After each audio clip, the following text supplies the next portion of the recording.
www.radiotoxicfm.com.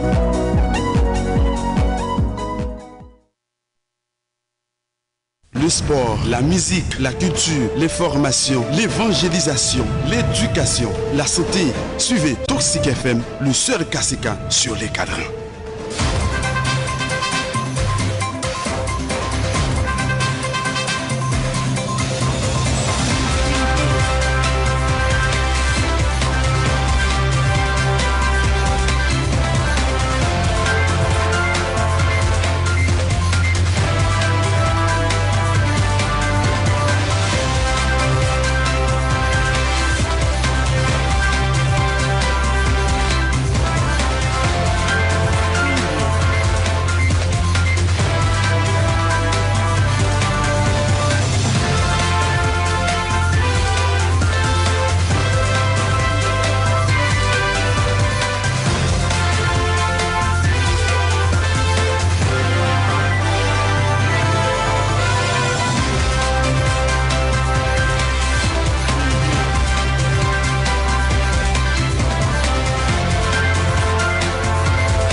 Mercredi 25 janvier 2022, mesdames et messieurs, bonjour.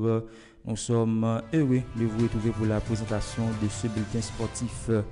La Fédération haïtienne de football vient de communiquer ce mardi la liste des personnalités qui accompagneront la sélection masculine U17 pour le championnat de la CONCACAF au Guatemala du 11 au 26 février prochain. La sélection haïtienne participera à ce championnat avec l'objectif de se qualifier pour la prochaine Coupe du Monde U17 de la FIFA qui se déroulera au Pérou du 10 au 2 décembre 2023. L'entraîneur principal, Angelo Jean-Baptiste, sera assisté par 8 autres membres, dont des adjoints et des accompagnateurs. La liste complète: Angelo Jean-Baptiste, entraîneur principal; Mayowa Olabi, premier assistant; Yandic Prosper, analyste vidéo; Chéri Stevens Pierre, préparateur physique; David Blaise, entraîneur des gardiens; Frédéric Vélo, kinésithérapeute; Wildad Diolus, itinéraux; Gentil Tessier, officier de presse; Dari Fredlin, photographe. La Fédération internationale de l'histoire et des statistiques du football, IFFHS, a publié cette semaine la meilleure équipe de la zone CONCACAF pour l'année 2022. Sans surprise, la jeune joueuse haïtienne de 19 ans, Mercedes Dumornay, est bel et bien présente pour Haïti. Après avoir été dans le 11 type des meilleures joueuses de la catégorie U20 pour l'exercice 2022 par IFFHS, native de Mirbalais est encore présente dans l'équipe type de la zone CONCACAF. À l'échelle internationale, en Italie, dans le cadre de la 19e journée de Série A, la Sémina a lourdement chuté sur la pelouse de Lazio de Rome 4-0 ce mardi, immédiatement dépassé avec l'ouverture du score de Milinkovic Savic, 4e minute de jeu. Les Milanais ont totalement subi le débat avec des réalisations signées Zakani 38e, Alberto 67e sous pénalité et Anderson 75e au classement. La Lazio de Rome 3e revient à 1 point du Milan AC 2e. À noter que les leaders Napoli terminent donc la première partie de la saison avec 12 points d'avance sur les champions d'Italie en titre. C'est la première fois depuis 1930 que les Milan AC a perdu 2 fois consécutives par un écart de 3 buts. En Angleterre, à l'occasion de la demi-finale aller de la Cup, Newcastle a réalisé une bonne opération en s'imposant sur la pelouse de Southampton 0-1 ce mardi grâce à un but de Joe Ellington 73e minute de les matchs retour se tiendra mardi prochain à St. James Park chez les Magpies.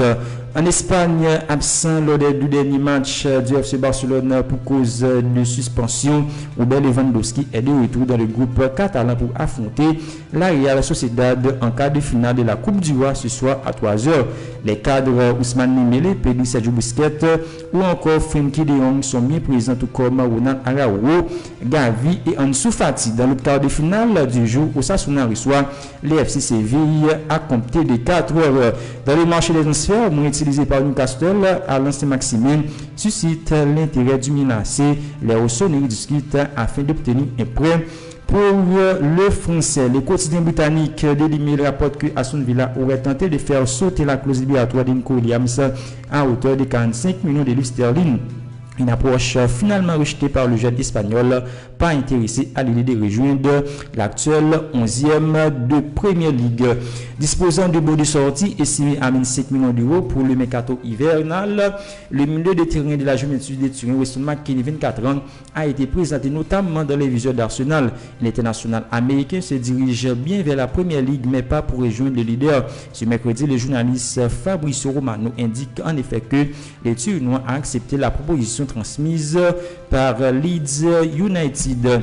Les fans du Barça, les plus transis, auront encore plus de raisons de faire le parallèle entre la paire Pelli-Gavi et Nesta Xavi, alors que Gavi a prolongé son contrat avec le club catalan en septembre dernier. Jusqu'en 2026, l'Andalou va récupérer le numéro 6, laissé vacant depuis le départ de Riqui Puig l'été dernier. C'est le sport. Ce mercredi, le club catalan devra en revanche attendre de trouver un accord avec la Liga pour l'homologation du contrat de son joueur avant de pouvoir lui attribuer ce nouveau numéro. L'Observatoire du football CIES a publié une nouvelle lettre hebdomadaire qui s'intéresse aux clubs les plus dépensiers lors du mercato actuel et du dernier mercato d'été. Sa surprise, Chelsea est le club qui a le plus sorti d'argent pour recruter, à savoir 476 millions d'euros au bonus d'après le CIS, 655 millions d'euros avec bonus compris. C'est le double de son dauphin Manchester United avec 227 millions d'euros. Toujours avec le mercato hivernal, Arnaud Danjuma-Signe à Tottenham. Nous sommes ravis d'annoncer la signature d'Arnaud Danjuma, prêté par Villarreal jusqu'à la fin de la saison 2022-2023 et sous réserve d'autorisation internationale.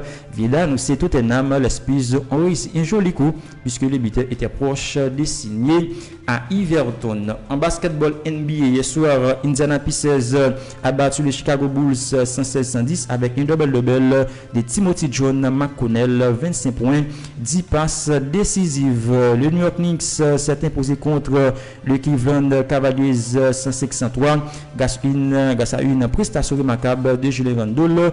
L'éléphant américain a réalisé un double-double, 36 points et 13 rebonds. Boston Celtics s'est incliné devant le Miami Heat 98-95.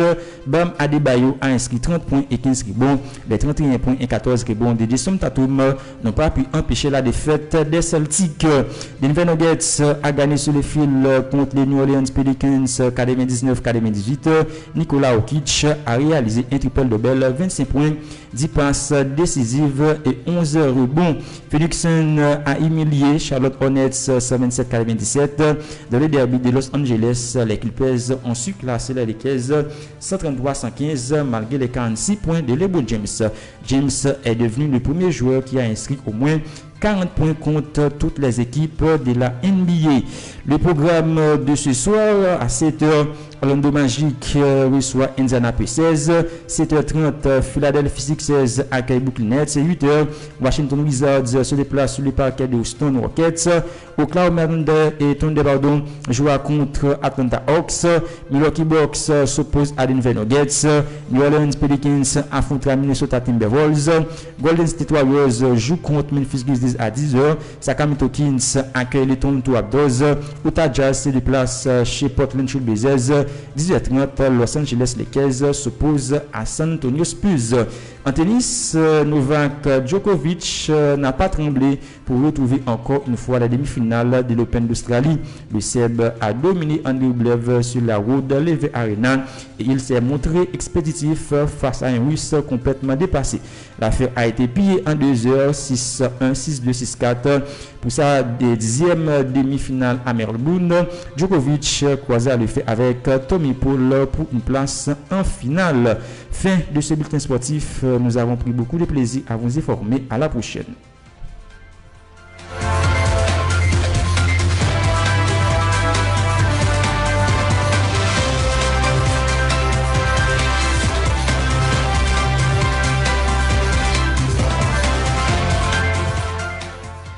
Vous Vous avez suivi un bulletin d'information de la radio Toxique FM. Notre mission consiste à informer l'auditoire de manière objective et équitable. Pas de panique, c'est Radio Toxique depuis Port-de-Paix.